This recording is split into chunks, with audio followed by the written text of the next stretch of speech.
മണിക്കൂട്ടാ മണിക്കൂട്ടാ അല്ലെ അവിടുത്തെ വിശേഷം ഒന്നും പറഞ്ഞില്ലല്ലോ. അച്ഛൻ എങ്ങനെ മാറ്റം ഉണ്ടോ? അച്ഛന് മാറ്റം ഉണ്ടാന്ന്? അച്ഛന് ഒരു മാറ്റമില്ല, ഒരു മാറ്റമില്ല. എനിക്ക് ചൊറിഞ്ഞു വന്നുണ്ട് കേട്ടോ. അത് വല്ല അലർജി ആയിരിക്കും, നമുക്ക് ഡോക്ടറെ കാണിക്കാം. ഓ ഇത് അതൊന്നും അല്ല. നിങ്ങളുടെ പെങ്ങളെ എന്നെ മനപ്പൂർവ്വം ചൊറിയാൻ വേണ്ടിട്ടാ ചേട്ടത്തി ചേട്ടത്തി എന്ന് വിളിക്കുന്നേ. എടി അത് ചേട്ടത്തിയെ കയറി ചേട്ടത്തി എന്നല്ല അമ്മായി എന്നോ കുഞ്ഞമ്മ എന്ന് വിളിക്കാൻ പറ്റുമോ? എന്റെ മാക്കു അതല്ല, ഇത് മനപ്പൂർവ്വം എന്നെ അവഹേളിക്കാൻ വേണ്ടിട്ടാ ചേട്ടത്തി ചേട്ടത്തി എന്ന് വിളിക്കുന്നേ. അല്ല അവഹേളിക്കാനാണെങ്കിൽ തെറിയല്ലയോ വിളിക്കേണ്ടത്? നിങ്ങളുടെ പെങ്ങൾ എന്നെ ചേട്ടത്തി ചേട്ടത്തി എന്ന് വിളിക്കുമ്പോ എന്നെ തെറി വിളിക്കുന്നതായിട്ടാ എനിക്ക് ഫീൽ ചെയ്യുന്നത്. അങ്ങനെ തോന്നിയോ? തോന്നി. അപ്പൊ അത് തന്നെ എന്നെ ഇടയ്ക്കിടയ്ക്ക് പിങ്കി പിങ്കി എന്ന് വിളിക്കുമ്പോ എനിക്ക് തെറി വിളിക്കണ പോലെ തോന്നാറുണ്ട്. അങ്ങനെയൊന്നുമില്ല, അവളുണ്ടല്ലോ വളരെ സ്നേഹത്തിലാണ്. നിങ്ങൾ വരുന്നെന്ന് പറഞ്ഞപ്പോണ്ടല്ലോ എന്തൊക്കെ സാധനം ഉണ്ടാക്കി വെച്ചിരുമോ ശ്രീകുട്ടിക്ക് വേണ്ടി. എന്റെ രവിയേട്ടാ ഇത് മനപ്പൂർവ്വം തന്നെയാണ്. എനിക്ക് ഒരുമാതിരി ഭയങ്കരമായിട്ട് ചൊറിഞ്ഞു. ഈ സമയത്ത് ചായ ഈ സമയത്ത് ചായ എന്ന് വെച്ചാ എന്റെ ചേട്ടത്തിക്ക് കൂൾ ഡ്രിങ്ക്സ് വേണ്ടെന്ന് തോന്നുന്നുണ്ട്. ചേട്ടത്തിക്ക് വേണ്ടി ഞാൻ ലൈം ടീ ഉണ്ടാക്കി കൊടുക്കുക. ഞാൻ അതിന് ലൈം ടീ ചോദിച്ചില്ലല്ലോ. ചേട്ടത്തി കുടിക്ക്. എനിക്ക് വേണ്ട.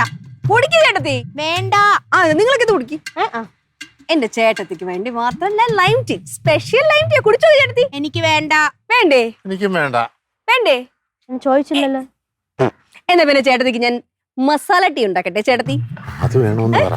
ചൂട് മസാല ടീ കൂടുതൽ കഴിക്കാൻ വേണോ ചേട്ടത്തി? നീ അങ്ങ് പോവോ?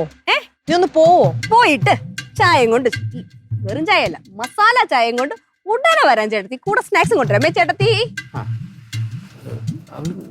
കണ്ടോ കണ്ടോ, നിങ്ങൾക്ക് എന്തെങ്കിലും തോന്നിയോ? അവള് മനപ്പൂർവ്വം ആക്കുന്ന പോലെ തോന്നില്ലേ? ഇപ്പോഴത്തെ അവിടെ വർത്താനം കേട്ടൊരു ചെറിയ ആക്കൽ. ചെറുതല്ല, നല്ല ആക്കല. ചായ ഒരെണ്ണം കുടിച്ചോട്ടെ. സത്യത്തിൽ എനിക്ക് ഇത്ര നേരം അങ്ങനൊന്നും തോന്നിയില്ലായിരുന്നേ. അതാളീ അരമണിക്കൂർ സ്ലോ ആയതുകൊണ്ടാ. ഇതുമാതിരി മണിക്കൂട്ടാ. പക്ഷെ ഇപ്പൊ നിങ്ങൾ എല്ലാരും ഇങ്ങനെ പറഞ്ഞപ്പോഴേ ഇതിലെന്തോ ഒരു ഉണ്ട്, എനിക്കും തോന്നിയിടേ. ആണോ?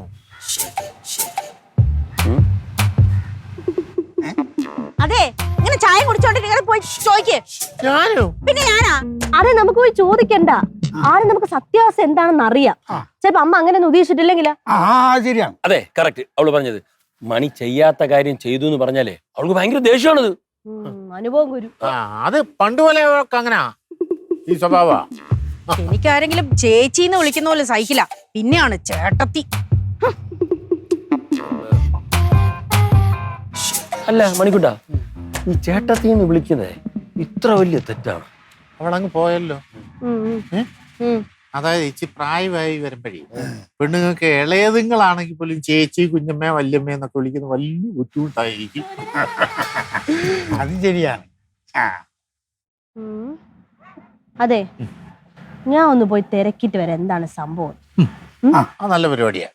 എന്ന് പറഞ്ഞാലേ സത്യം പറഞ്ഞ ഈ രഹസ്യങ്ങൾ തോണ്ടിയെടുക്കാന് CBI കാട്ടി കഴിവാ നിനക്ക്. കണ്ണു വിടല്ലേ, ഉഴിഞ്ഞിടേണ്ടി വരും. പിടി പിടി. ചായ ഇങ്ങനത്തെ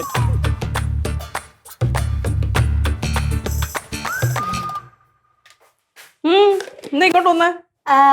ചുമ്മാ ചുമ്മേ നീ ചുമ്മാതെ വരില്ലല്ലോ, എന്തെങ്കിലും ഉദ്ദേശം കാണുമല്ലോ. എന്തുവാടി? അമ്മ, എനിക്ക് ഒരു ചെറിയ സംശയം. എന്ത് സംശയം? അമ്മേ, ഇങ്ങനെ മാമി ചേട്ടത്തി ചേട്ടത്തി എന്ന് വിളിക്കുന്നില്ലേ, ആ ചേട്ടത്തി വിളിയിൽ എന്തോ ഒരു പന്തികേടില്ലേന്ന് ഒരു സംശയം. ചേട്ടത്തിന്ന് വിളിക്കുന്നതിൽ പന്തികേടില്ലെന്നോ? ചേട്ടത്തിന്ന് വിളിക്കുന്നതിൽ പന്തികേട് വരാൻ മാത്രം എന്താ ഉള്ളത്? അല്ലല്ലോ, ചേട്ടത്തിനെ പിന്നെ ചേട്ടത്തിന്ന് വിളിക്കാതെ പിന്നെ വേറെ വിളിക്കും. എന്റെ ചേട്ടന്റെ ഭാര്യ അല്ലേ? ചേട്ടന്റെ ഭാര്യനെ വേറെ വിളിക്കാം പറ. അങ്ങനെ വെച്ചാ എനിക്ക് ചേട്ടനില്ലാത്തോണ്ട് അറിഞ്ഞൂടാ അമ്മ. മലയാളത്തിൽ ചേട്ടന്റെ ഭാര്യ ചേട്ടത്തിന്നാണ് വിളിക്കുക. വേറെ വല്ല പേരുള്ളതെന്ന് എനിക്ക് അറിഞ്ഞൂടാ. അത് ശരിയാണ്. ഇങ്ങനെയൊക്കെ സംശയിക്കേണ്ട വല്ല കാര്യമുണ്ടോ? അല്ലമ്മ, എനിക്കല്ല സംശയം, പിന്നെ മാമനും അച്ഛനൊക്കെ ഒരു സംശയം. അപ്പം അവരങ്ങനെയൊക്കെ പറഞ്ഞപ്പോ ഞാൻ എന്തായാലും അമ്മയെടുത്ത് ചോദിക്കാലോ എന്ന് വിചാരിച്ചു വന്നു, അത്രേ ഉള്ളൂ. അവർക്ക് അങ്ങനെ ഒരു സംശയം? അവർക്ക് അങ്ങനെ സംശയം. അങ്ങനെ സംശയം വരാൻ കാരണം എന്തോ? ഞാൻ എന്റെ ചേട്ടത്തിനെ ചേട്ടത്തിന്ന് വിളിക്കുമ്പോ ഇവർക്കൊക്കെ എന്തോ പ്രശ്നം? അവർക്ക് ഇങ്ങനെ ചേട്ടത്തി ചേട്ടത്തി എപ്പോഴും വിളിക്കുമ്പോ ആർക്കായാലും ഒരു ചെറിയ പ്രശ്നം. ദൈവമേ, മനുഷ്യൻ സമാധാനത്തിൽ ചേട്ടത്തിന്ന് വിളിക്കുമ്പോ എല്ലാവർക്കും സുഖം. എന്നാ പിന്നെ ചോദിച്ചിട്ട് വേറെ കാര്യം. അയ്യമ്മ, ഇതും പറഞ്ഞോണ്ട് ഇനി പ്രശ്നം ഉണ്ടാകണ്ട. ഇല്ല, ഞാൻ ചോദിച്ചിട്ട് വേറെ കാര്യമുള്ളൂ. ചോദിക്കണമല്ലോ എന്താണ് അവരുടെ പ്രശ്നം. ഞാൻ ചോദിക്കും. അമ്മ